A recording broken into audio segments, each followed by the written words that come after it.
Նրանք, ովքեր արդեն ինքնահայտարարագրվել են Գյումրիի ընտրություններին մասնակցելու, նրանց մասնակցությունը ընդամենը ունի մի համատեքստ։ Նրանք դուրս են եկել իրենց գողացված գույքերը պաշտպանելու վերջին կռվին եւ վերջին ճակատամարտին։ Նրանք դուրս են եկել իրենց թալանածը պաշտպանելու վերջին մարտին ու ճակատամարտին։ Գյումրիի ընտրություններին մասնակցում է 300-ից 350 միլիոն դոլարի ապօրինի ձեռքբերված գույք,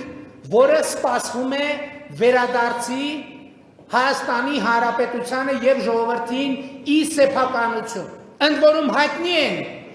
ումն են այդ գույքերը։ Դրանք Միշիկի գույքերն են, դրանք Վարդանիկի գույքերն են,